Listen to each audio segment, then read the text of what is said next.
1 de septiembre. Mientras el presidente de México dirigía un mensaje sencillo y profundo al país, yo me sentía triste. Me habían dicho que Coyoacán había sido la residencia de los inquisidores, y eso me hizo entender algunas de las razones que de pronto y sin razón aparente me invadían en mi casa situada en esa colonia de la Ciudad de México. López Portillo estaba entusiasmado con los hallazgos de petróleo en el subsuelo de la República, y en esa sesión de la noche, el hermano me había confesado que él había intervenido en su descubrimiento. Yo se los di, Jacobo. Bueno, más bien, corrigió Cuauhtémoc. Mi padre se los dio. Desesperado por las vibraciones de mi casa, probé una técnica budista de meditación que consiste en repetir en voz alta un mantra compuesto que dice Nam Myoho Renge Kyo. Su traducción aproximada es devoción en cuerpo y alma a la ley mística de la simultaneidad de causa y efecto a través del uso de vibraciones.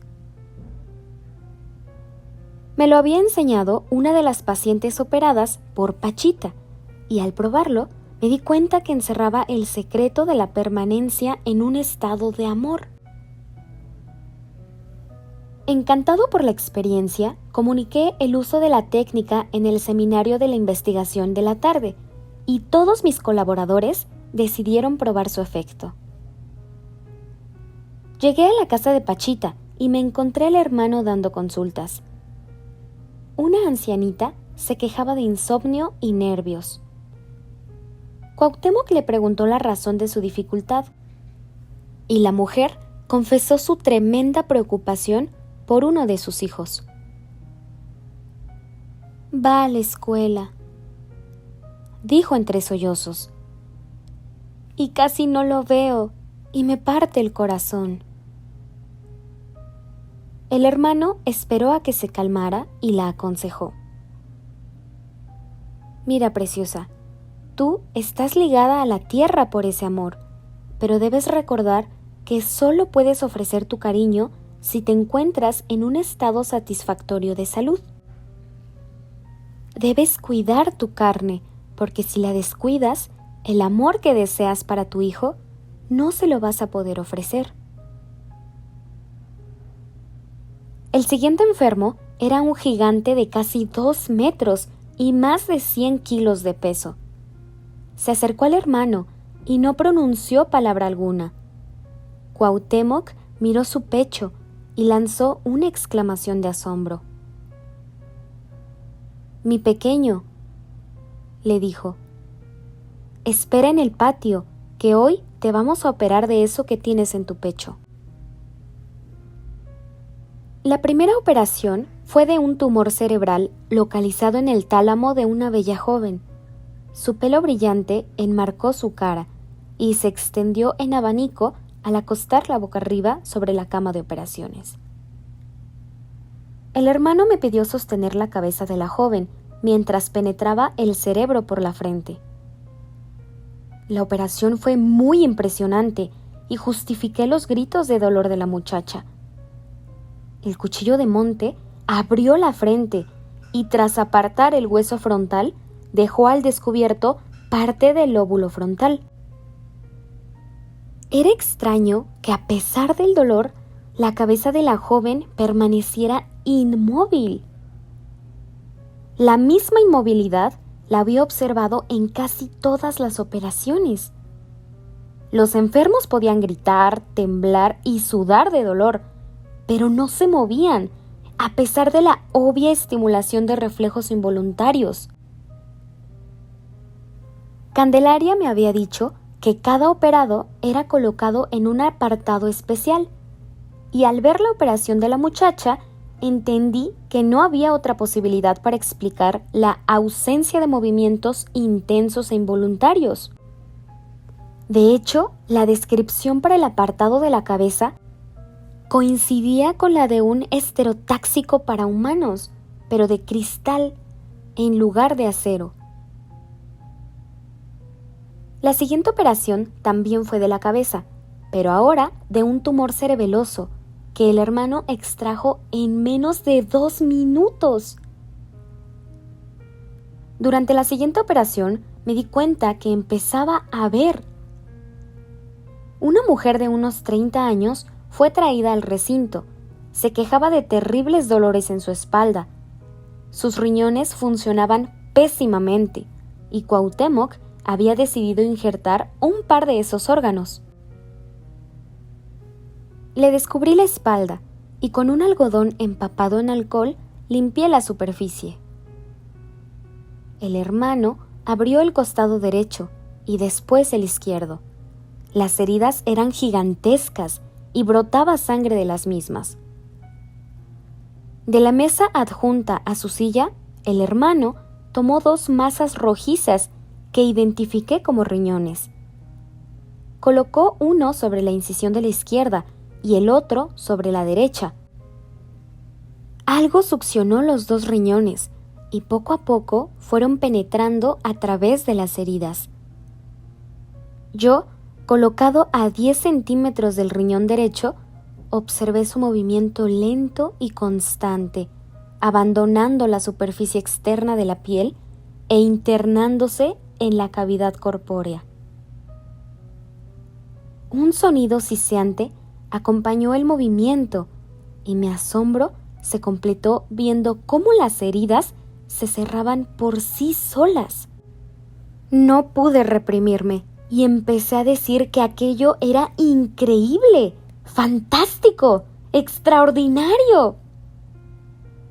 Sentí que a pesar de haber visto mucho, jamás dejaría de asombrarme y di gracias a Dios por los portentos que atestiguaba. Coloqué algodones sobre las marcas de la herida y con la ayuda de Armando vendé a la mujer. De pronto, Cuauhtémoc me dijo algo ininteligible y le pedí que me lo repitiera.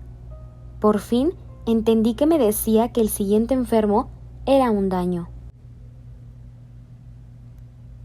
Un hombre fornido ocupó la cama mientras nos preparábamos para la operación. Memo llegó a decir que un enfermo que iba a ser operado del cuello estaba nervioso y que a escondidas se había tomado un calmante para los nervios. Se va a debilitar, dijo el hermano. Quiero ver qué es lo que se tomó, pues puede ser peligroso operarlo con una droga en su cuerpo. El daño del hombre estaba localizado en su abdomen.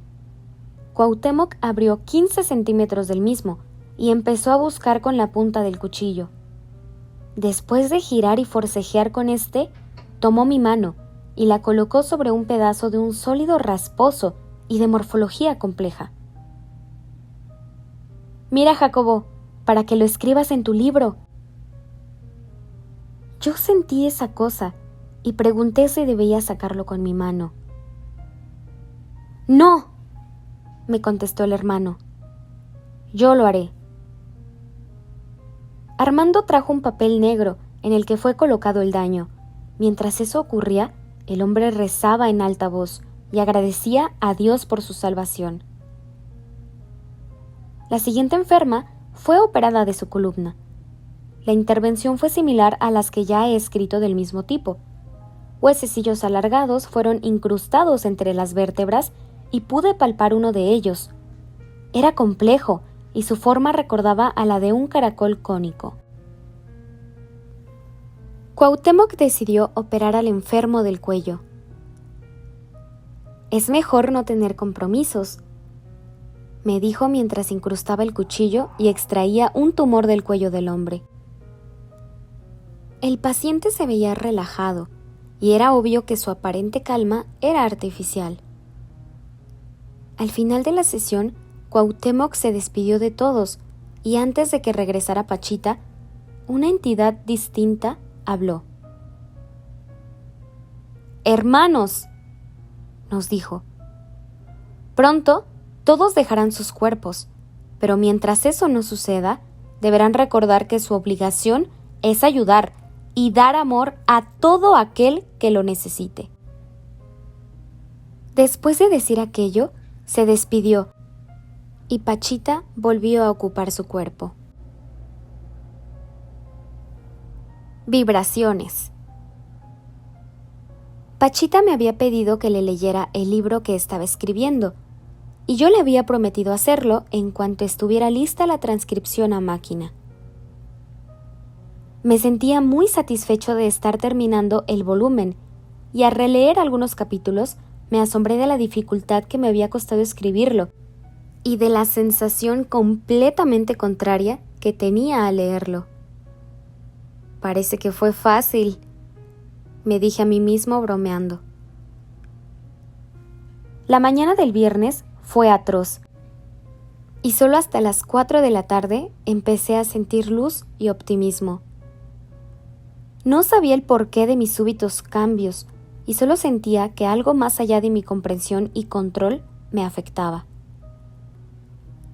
Durante el seminario hablamos de lo extraordinario de los sueños, y nos preguntamos si acaso nosotros mismos no éramos el sueño de alguien, quien al despertar nos destruiría. Llegué a la casa de Pachita a las 6 de la tarde y me encontré con el patio repleto de enfermos. Prácticamente nadé en medio de toda esa gente y con trabajos pude llegar al recinto. A pesar de que ya me sentía mejor, sin todavía entender lo que me había pasado en la mañana, pero el ver a Pachita y oír al hermano me convencieron que mi estado de conciencia no era el óptimo. Quiero decir, amo a esa mujer y admiro a Cuauhtémoc, y el verlo y sentir lo que siento por ellos me hace entender que todavía no logro sentir lo mismo cuando veo a cualquier ser humano, y eso no es correcto. T era un incrédulo y nunca había participado en las consultas y operaciones. Vivía con Pachita, quien lo había traído de Parral por una situación desesperada. Me asombré de verlo en el recinto y supuse que por fin se convencía de la existencia de Dios. Trajeron la lista de las consultas, eran 35, y yo me preparé a permanecer todo ese tiempo junto al hermano. No puedo describir los casos, aunque debo decir que la capacidad de involucramiento del hermano con cada uno de sus pacientes no parecía tener límites. Era toda una enseñanza ver su magnífica entrega de ternura, aliento y luz a todos y cada uno de sus enfermos. Una muchacha que había viajado desde el norte de la República entregó un huevo al hermano. Tenía un malestar en un ojo y éste la limpió. Y después colocó el huevo en el altar y no lo tiró, como siempre lo hacía en un basurero que era colocado ex profeso para cumplir ese menester. Regresa a tu choza y con las medicinas que te he dado te curarás, le dijo a la muchacha en un tono dulce. Le pregunté por qué había colocado el huevo en el altar y no lo había tirado, y su respuesta fue una sonrisa enigmática. Seguro quiere sacar una vista, pensé recordando el procedimiento que don Lucio utilizaba para diagnosticar y que consistía en verter el contenido del huevo en un vaso de agua para ver las formaciones y señales de yema y clara. Un señor de edad, sonrisa inocente y andar dulce, fue llevado en presencia del hermano.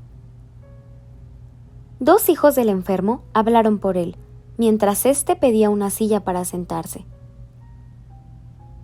Los doctores empezaron diciendo: dicen que tiene agua en su cerebro y no nos dan esperanzas.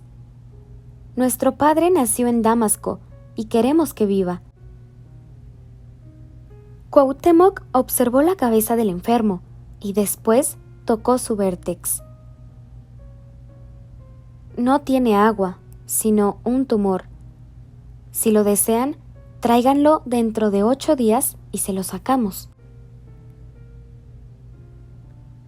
La siguiente persona era una mujer morena de porte orgulloso y mirada profunda. Al verla, el hermano lanzó una exclamación de sorpresa, y yo sentí que reconocía en ella a alguien del pasado.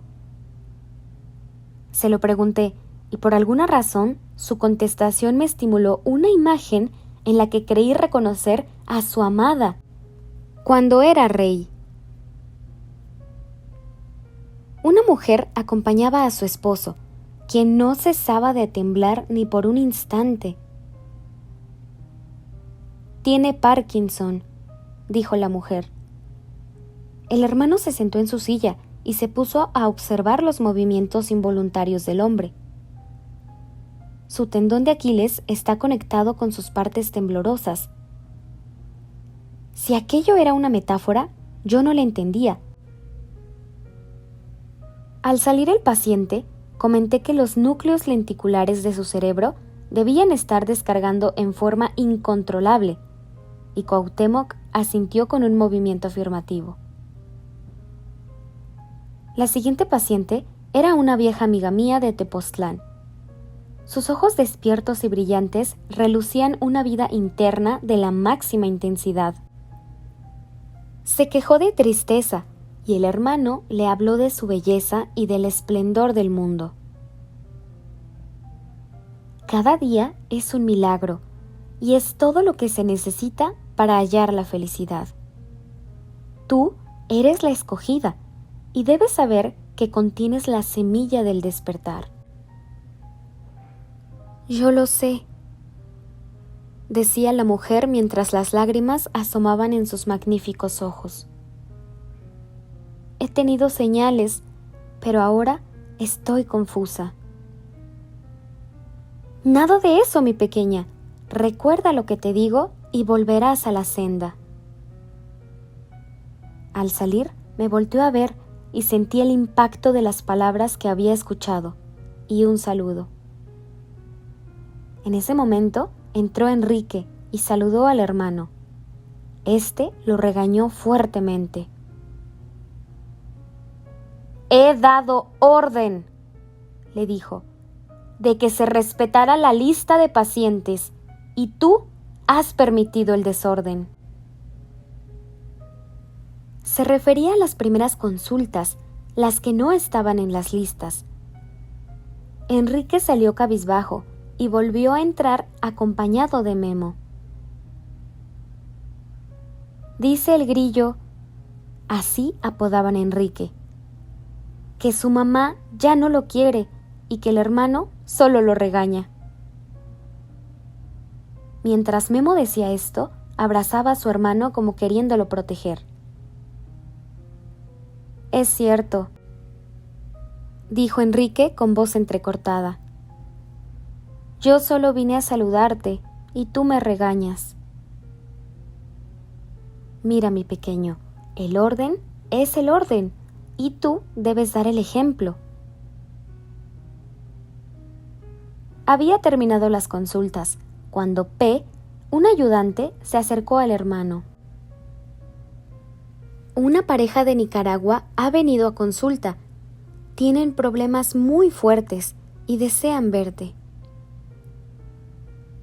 «Diles que pasen, mi cariñoso». Una mujer rubia, alta y muy bella, acompañada de su esposo, se acercó al hermano. El hombre habló en nombre de ella.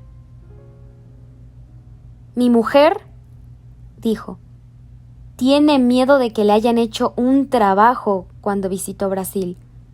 Tenemos problemas muy graves y ya no soportamos lo que sucede entre nosotros. Nos amamos, pero cada vez que hacemos vida marital, ella se siente muy mal y a mí me dan deseos de agredirla. Íbamos a tener un hijo, pero ella no lo soportó y se pegaba en el vientre hasta que abortó». «Mujer», llamó el hermano a la mujer, «¿tú sueñas con agua o que vuelas?» «A veces», contestó ella. «¿Sientes como que algo se apodera de ti y te descontrola?» «Sí, así siento». Yo empecé a entender y recordé que al entrar al recinto, la cabeza de la mujer había golpeado un crucifijo que estaba a la entrada. Aquello me había asombrado y ahora comencé a comprender. Súbitamente, Cuauhtémoc pidió su cuchillo. Fue una orden rápida y cortante. Volteé a verlo y me fijé que miraba en dirección a la entrada del recinto. Fijé mi atención en esa dirección y de pronto vi cómo las cortinas se separaban. Todos vieron lo mismo y en un santiamén nos colocamos a los lados del hermano, esperando la entrada de algo. Eso mismo que poseía a la mujer. En absoluto silencio, con los músculos tensos, la vista fija en la cortina y el hermano sosteniendo su cuchillo, permanecimos inmóviles y expectantes. De pronto, el hermano comenzó a silbar una tonada extrañísima y después dijo que el espíritu oscuro no se había atrevido a enfrentársele. Sabía que no podía conmigo y se fue. «Tú, mujer», dijo llamando a la rubia. «¿Qué sentiste?» «Un escalofrío». «Mira, te hicieron un trabajo terrible y son muy poderosos. Le voy a indicar a P lo que debe hacerse y eso lo salvará a ti y a tu compañero». La pareja salió y Cuauhtémoc llamó a P. «Quiero saber si puedes comprometerte a realizar el trabajo. Debes ir a una montaña y hacer unas cosas que después te indicaré.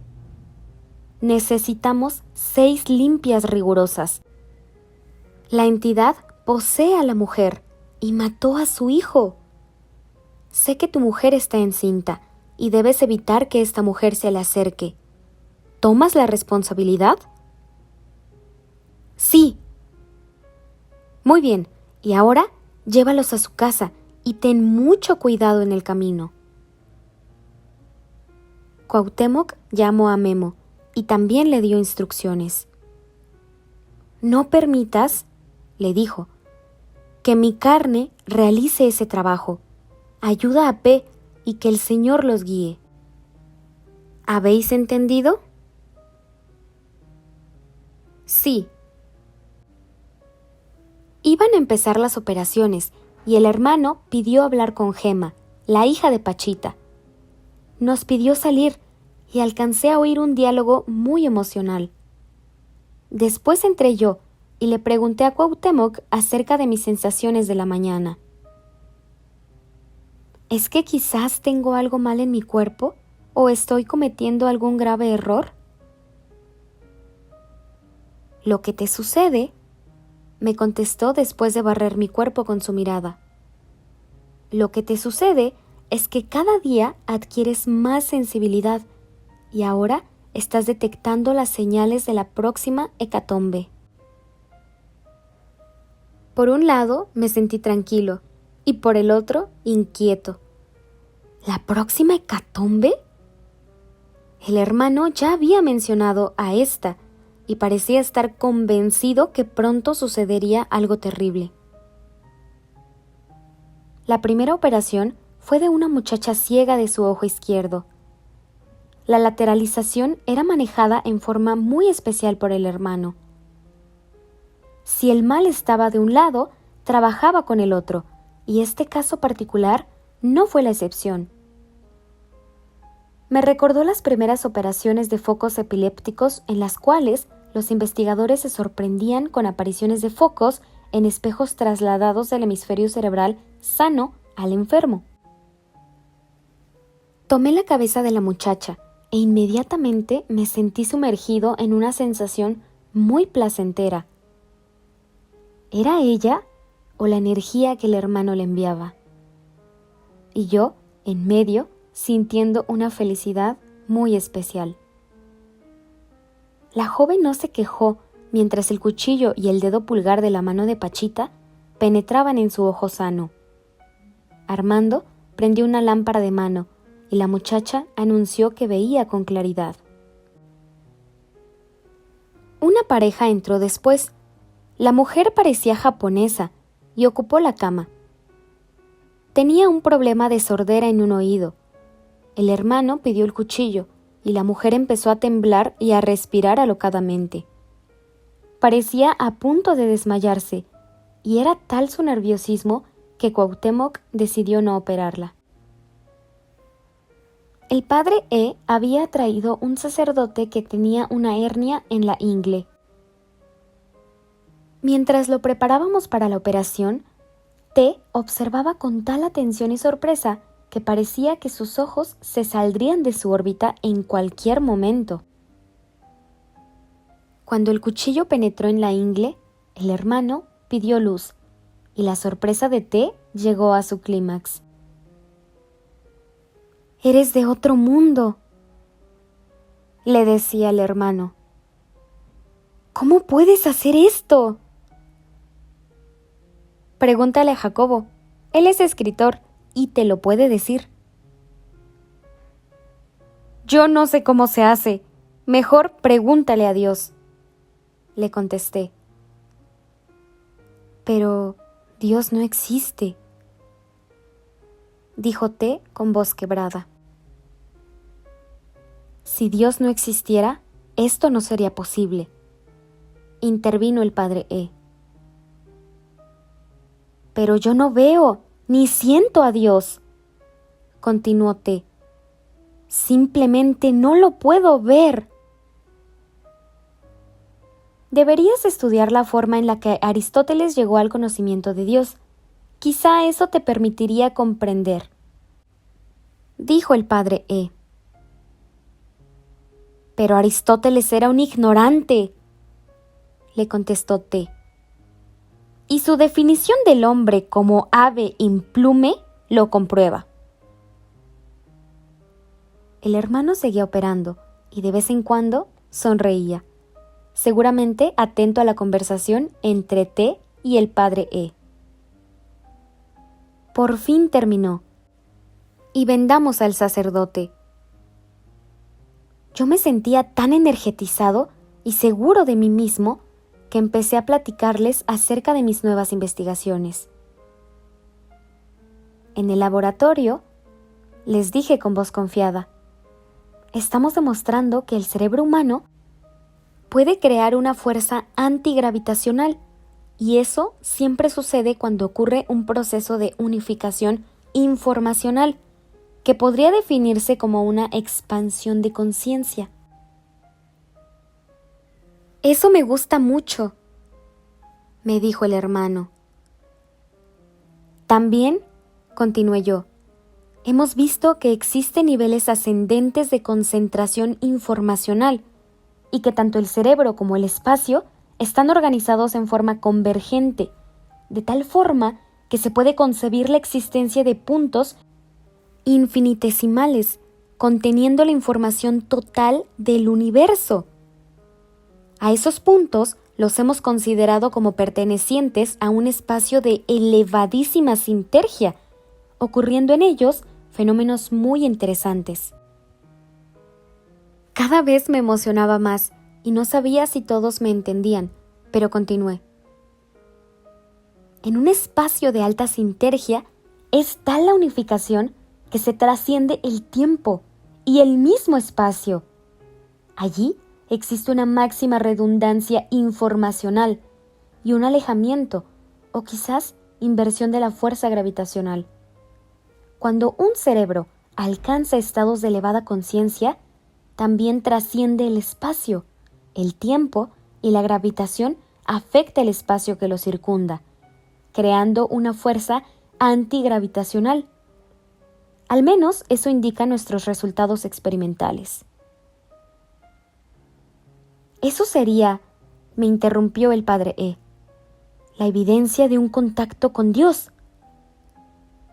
Exactamente, dije yo. Eso me gusta mucho, volvió a decir el hermano. No recuerdo las siguientes operaciones, solo sé que al final hubo una extracción de un daño, y cuando el hermano se despidió de nosotros, una entidad penetró el cuerpo de Pachita y agredió a Armando, rompiendo unos billetes que éste le había entregado. Por fin, Pachita retornó, y T quiso averiguar si la persona que había roto los billetes y Pachita tenían conciencia uno del otro. ¡Pachita!, la llamó. ¿Te acuerdas lo que hiciste? ¿Qué hice? Pachita, por favor, continuó T. Rompiste unos billetes. Yo no rompí nada. Tú estás zafado.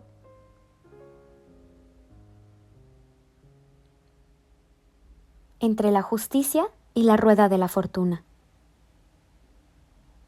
Cuando entendí la diferencia entre el bien y el mal y me percaté que existían seres humanos que viven sin reconocerla, supe que el mundo de las conciencias puede estar separado del ser, a pesar de que este último es el verdadero decididor. Mis concepciones teóricas me llevaban hacia la consideración de que de la misma forma en la que en un espacio de máxima sinergia la redundancia es óptima, así, en el último paso, el ser pierde su individualidad y es igual para todos. La conciencia, en cambio, es individual. Entre la rueda de la fortuna, o sea, el desconocimiento del bien y el mal, y la justicia, o sea, el conocimiento de la diferencia entre el bien y el mal, se encuentra la fuerza. Desde la inmadurez hasta el conocimiento, se requiere la energía. Quien desee penetrar a la realidad de las certezas y a la sincronicidad consciente, debe adquirir fuerza. De otra forma, sobreviene la confusión, la tristeza y el olvido. Dicen que el estado adulto implica la aceptación de la división intrapsíquica y la coexistencia de varios niveles de conciencia. Pienso que la coexistencia y la división antes referidas son parte de un proceso, pero no la verdadera identidad. Esta es indivisible y no acepta debilidades como partes esenciales de su verdadera naturaleza. Sé que Cuauhtémoc y Pachita son dos entidades separadas en el nivel de la conciencia, pero unidas en el nivel del ser. Que la verdadera identidad es el ser. Mientras éste no se alcance, es necesario amar el proceso. La aceptación de la coexistencia de varios niveles de conciencia, o en términos budistas, de los 10 mundos como esenciales, lleva a la dispersión y al olvido. La aceptación de su realidad como proceso, sin el olvido de la verdadera identidad, lleva al desarrollo sin el peligro de perderse en la dispersión. Sin embargo, esto no resuelve el problema de la individualidad, ni lo encara en una forma tal que su desarrollo lleve a aclarar el momento en el que aparece. Un ejemplo de la dificultad de establecer el umbral de la creación de la vida propia es el nacimiento de un bebé. Dos seres humanos se enamoran y conjugan sus energías. Pronto, en su interacción, se comienza a crear un tercer elemento emergente. En cierto nivel de su relación, la propiedad emergente creada comienza a interactuar con la mancuerna original, y si el proceso continúa, un nuevo ser se materializa. La individualidad seguramente se alcanzó antes de la materialización, pero ¿cuándo? Con estas interrogantes llegué a la casa de Pachita. Desde el primer día que la vi, me impresionó mucho la joven de facciones bellísimas que en una operación convencional había sido sobreanestesiada y descerebrada.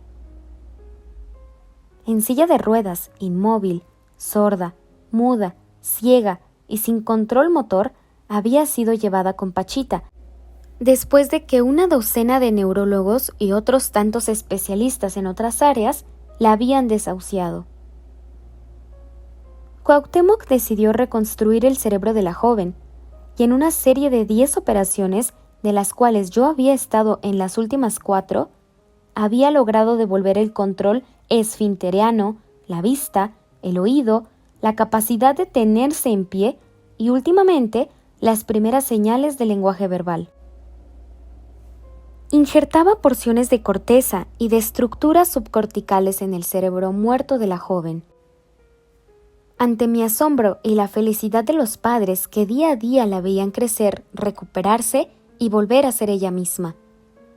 Esto último, sin embargo, me preocupaba de sobremanera, y en esta ocasión, al ver que los padres de la joven penetraban con su hija al recinto, decidí preguntarle al hermano. «Hermano», le dije con curiosidad, «cuando la niña se recupere, ¿cómo será su conciencia?» «La misma que antes, mi cariñoso hermano», me contestó. «Pero, entonces», insistí yo, ¿la conciencia no emerge, sino se conecta? «Por supuesto», dijo Cuauhtémoc. «El cerebro es solo un medio para establecer la conexión». Durante años, yo me había preguntado acerca de las bases neurofisiológicas de la experiencia y había llegado a la conclusión de que ésta aparece como resultante emergente de la interacción de dos campos energéticos, por un lado, el neuronal, y por otro, el asociado con la estructura del espacio. El postular una propiedad emergente satisfacía el salto dimensional que implica pasar de la actividad neuronal a la experiencia. Sin embargo, la conclusión me había dejado insatisfecho y falto de recursos para explicar ciertos fenómenos. Por fin, desesperado por una solución y poco antes de conocer el trabajo de Cuauhtémoc, ya había considerado que la experiencia y la conciencia no eran producto emergente, sino causa y primer dato. Lo que el hermano me decía ahora estaba de acuerdo con esta última consideración. El sistema nervioso, como antena de la conciencia o como lente a través de la cual se construye la realidad, era la conclusión inescapable.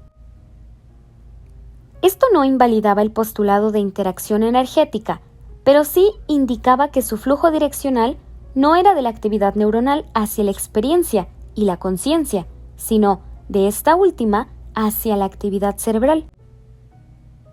Así, se podía aceptar la existencia de conciencias fuera de cuerpos orgánicos, por ejemplo, Cuauhtémoc, y de cerebros capaces de establecer un contacto con tales conciencias, por ejemplo, Pachita.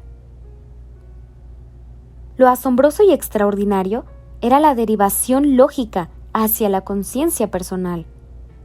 Quiero decir que mi conciencia, como la de cualquiera que lea esto, existe fuera de nuestros cuerpos, independiente y libre, y que nuestros cerebros establecen un contacto con ella y nos dan la sensación de poseerla internamente.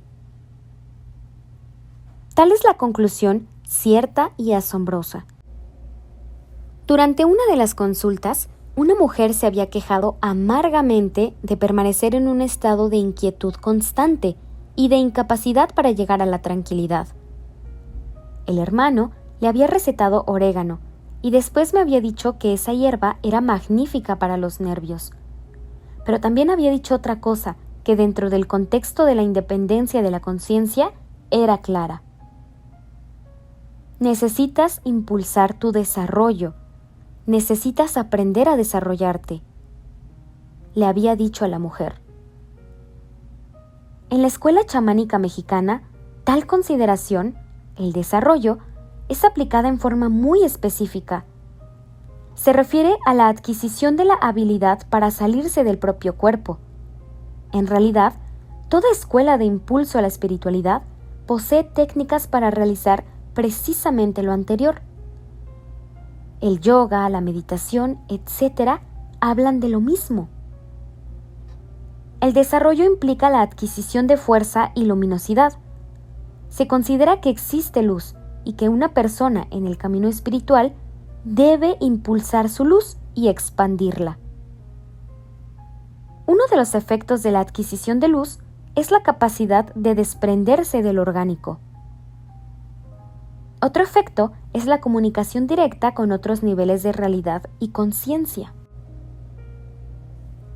Así, mientras descansábamos después de una operación, el hermano había volteado a verme y me había dicho que en el tiempo que estábamos viviendo pululaban muchos espíritus de luz, cuyo deseo era encontrar seres humanos preparados para oírlos. Desean manifestarse, me dijo con mucha seriedad. Sé que ya tienes suficiente luz para ver. Si el desarrollo implica el aprendizaje para salirse del cuerpo, ¿la luz qué implica? Por supuesto que, como todo, la luz es un sentimiento. Reconozco con toda claridad cuando tengo luz y cuando no la tengo. Siento además lo mismo con respecto a otras gentes. Quiero decir que cuando alguien habla conmigo o simplemente se me acerca, sé si tiene luz o si está en oscuridad. Al principio no podía diferenciar si era yo o la otra persona, si era luz u oscuridad o cualquier otra cosa, pero ahora lo sé con certeza. El saberlo y el sentir la luz, sin embargo, nada dice acerca de lo que verdaderamente es. Escuchen ahora esta otra consideración de Cuauhtémoc.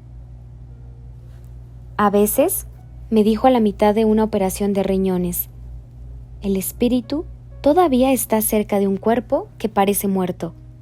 Está allí, y si uno es capaz de ver, puede preguntarle. Y si al preguntarle contesta que todavía desea que el cuerpo viva, uno puede darle luz y ayuda. El sujeto se restablecerá. Esto último me lo dijo después de ver a la niña sobreanestesiada. Me dirán lo que quieran, dijo el hermano, pero para mí, esta niña estaba muerta. Sin embargo, continuó, su espíritu no quería irse, y por ello se recuperará. Un niño, Rubén, tenía malos sus 2 riñones y un testículo. El hermano le injertó 2 nuevos riñones y le curó su testículo. A la mitad de la operación, le dijo, Rubén, acuérdate que tú me dijiste que querías vivir. Tú era el verdadero Rubén y la operación era luz para el cuerpo.